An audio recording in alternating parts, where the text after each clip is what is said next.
Alright mga amigos, kamakailan nga po nakakuha nga po ng top rank ang undefeated knockout artist ng Uzbekistan na si Otabek Kholmatov. 25 anyos, may taas na 5'7", isang southpaw, kumakampanya sa featherweight division. May kartadang 11 wins, no losses, no draws with 10 knockouts.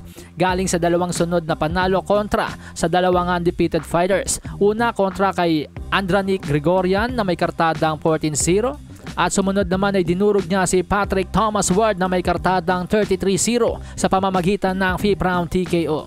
At ngayong araw nga po napagbagian naman ng top rank ang first bid para sa vacant WBA World Featherweight Championship sa pagitan ni Otabek Kholmatov at Raymond Ford. Ayon sa report ng Boxing Scene, tinalo ng top rank ang matchroom sa bidding sa halagang $317,500 kontra $255,555.55.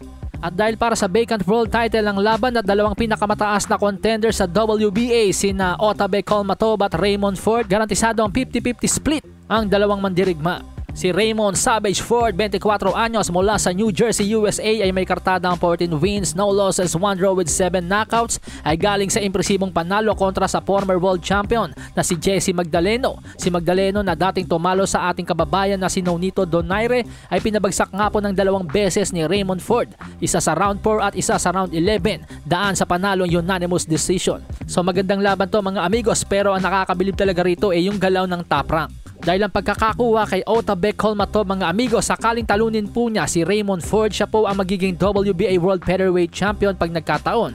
Tapos ang IBF World Featherweight Champion na si Luis Venado Lopez at WBO World Featherweight Champion Robeisy Eltren Ramirez ay pawang mga nasa top rank na rin. So napakadaling maikakasan ng top rank ang mga unification fight sa featherweight division.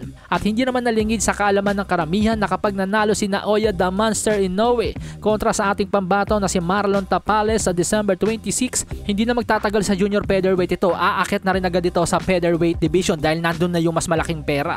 Kaya nga po natin nasasabing napakagaling na naging galaw ng top rank dahil hindi na po sila mahihirapan bigyan ng world title shot si Naoya the Monster Inoue sakaling mag-decide dito na umakyat ng featherweight division dahil halos lahat nga po ng kampiyon sa featherweight division ay hawak na ng top rank.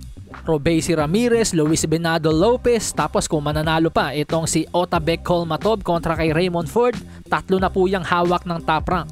Bali si Ray Vargas na lang po yung nag-iisang kampiyon na nasa PBC. So ganun po katalinong gumalaw ang Hall of Fame promoter na si Bob Arum. Tinipon niya lahat ng kampiyon sa featherweight para pag-akyat ni Inoue. Sobrang dali nang maikakasa lahat ng laban para sa kanyang future superstar.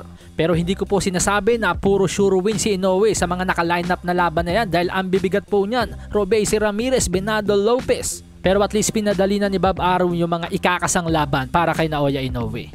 Palasahin ang baraha, patunayan mo sa'kin ha. Sino man ang mabunot na kalaban, di ka tatakbo ha. Sa bayan ko sa bayan.